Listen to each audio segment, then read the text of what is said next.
10th भूगोल का जो पहला अध्याय पढ़ रहे थे उसका हम लोग चौथा भाग पढ़ेंगे वीडियो का। ठीक ना, जिसमें भू संसाधन या भूमि संसाधन के बारे में पढ़ेंगे। ठीक ना, इसके पहले हम लोग पढ़े थे एजेंडा 21 संसाधन नियोजन।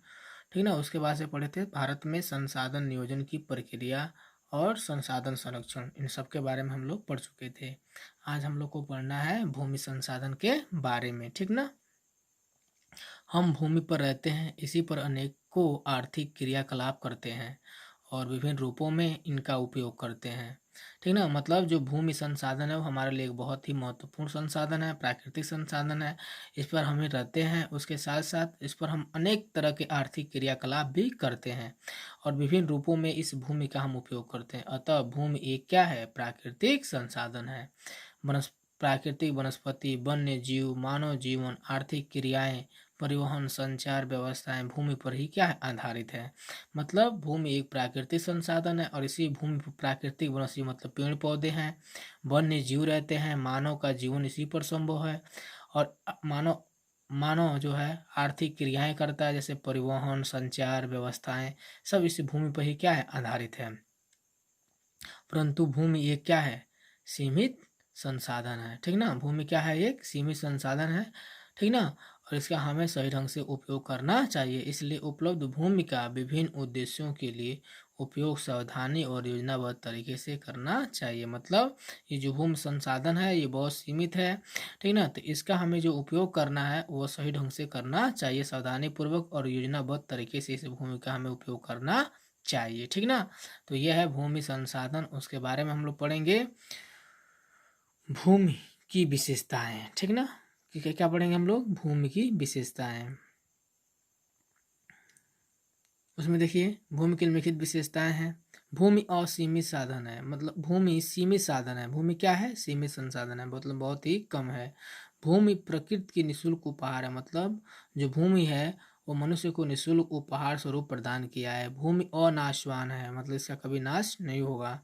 भूमि अचल अथवा गतिहीन है, मतलब भूमि को एक जगह से दूसरी जगह पर हम लोग नहीं ले जा सकते हैं। ठीक ना, गतिविहीन है।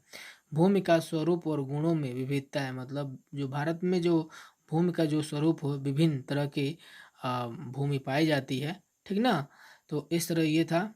उसके आगे देखिए एक पॉइंट दिया है, भारत में भूमि पर विभिन्न प्रकार की आकृतियां हैं। जैसे मतलब जो भारत में जो भूमि है उस पर विभिन्न तरह की आकृतियां हैं, जिसमें पहला है पर्वत, पठार, मैदान और द्वीप पाए जाते हैं। जिसमें 43% भू क्षेत्र मैदानी है, 27% भू क्षेत्र पर पठार है और 30% भू क्षेत्र पर क्या है? पर्वत है। ठीक, तो ये है मतलब भूमि पर विभिन्न प्रकार की आकृतियां, जिसमें 43% क्या है? भू क्षेत्र मैदानी है, मतलब कृषि योग्य है। ठीक ना, उसके बाद से 27% भू क्षेत्र पर क्या है? पठार है। ठीक, और 30% भू क्षेत्र पर हमारे यहाँ क्या है? पर्वत हैं। ठीक, अब इसके आगे देखेंगे भारत में भूमि उपयोग के प्रायरूप। ठीक ना, तो जो भारत में भूमि उपयोग का जो प्रायरूप है उसके बारे में हम लोग देखेंगे। भारत भूमि उपयोग के प्रतिरूप लिखित कारक हैं, जिसमें भौतिक कारक जैसे जलवायु, मृदा, भू आकृति, मतलब भूमि का उपयोग।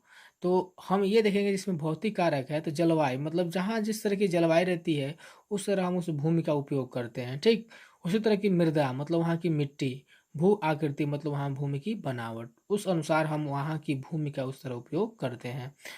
दूसरा है मानवीय कारक, जनसंख्या घनत्व, सांस्कृतिक कारक, प्रौद्योगिक क्षमता। जैसे मान लीजिए जिस क्षेत्रों में जनसंख्या अधिक है, जहाँ जनसंख्या घनत्व अधिक है तो वहाँ उस तरह अनुसार वो उस भूमि का उपयोग करते हैं।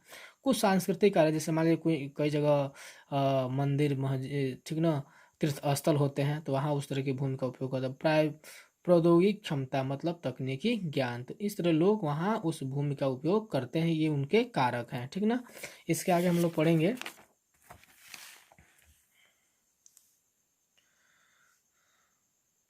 भारत में भूमि उपयोग। ठीक ना, भारत में कुल भूमि क्षेत्रफल 32,87,263 वर्ग किलोमीटर में से 93% भूमि का उपयोग किया जाता है। मतलब जो हमारे यहाँ जो भारत का जो मतलब क्षेत्रफल है भूमि का, वह है 32,87,263 वर्ग किलोमीटर, जिसमें से 97% भूमि का हम उपयोग करते हैं। ठीक ना, इस प्रकार भारत में भूमि उपयोग का निम्नलिखित है। इसमें कृषि योग्य भूमि, कृषि योग्य भूमि के अंतर्गत देश में लगभग 57 या 54% भूमि शामिल होती है, ठीक ना, जो कृषि योग्य के अंतर्गत आती है। वर्तमान में वनों का जो प्रतिशत है 23.3 है, जो वन नीति 1952 ने द्वारा 33% होना चाहिए। मतलब जो हमारे देश में 1952 में वन नीति लगाया गया था, उसमें कहा गया था किसी भी भू क्षेत्र पर 33% वन होना चाहिए, ठीक ना। वो आज वर्तमान समय में उस 33% से क्या है, 10% कम ही है, ठीक ना। 23.3% हमारे यहाँ कृषि योग्य भूमि है, ठीक ना। उसके बाद से देखेंगे कृषि के लिए अनुपलब्ध भूमि। इसके अंतर्गत निम्न प्रकार की भूमि शामिल की जाती है। चारागाह भूमि, अस्थायी चारागाह सबसे अधिक हिमाचल प्रदेश में 23% है। बंजर भूमि 24% है। परती भूमि 7% है। शुद्ध बोया गया क्षेत्र, इस भूमि पर फसलें उगाई तथा काटी जाती है। मतलब शुद्ध बोया गया, मतलब कुछ भूभाग ऐसे हैं जहाँ पर फसलें उगाई जाती हैं तथा काटी जाती हैं, ठीक। उसके आगे देखेंगे उत्तराखंड प्रांत में सीढ़ीदार या सोपानी खेती की जाती है। कभी कभी प्रश्न हमारे सामने आता है कि सीढ़ीदार या सोपानी खेती कहाँ की जाती है, तो उत्तराखंड में, आप याद रखिएगा, ठीक ना। अब देखेंगे उसके बाद संसाधन, भूमि संसाधन का महत्व, ठीक ना।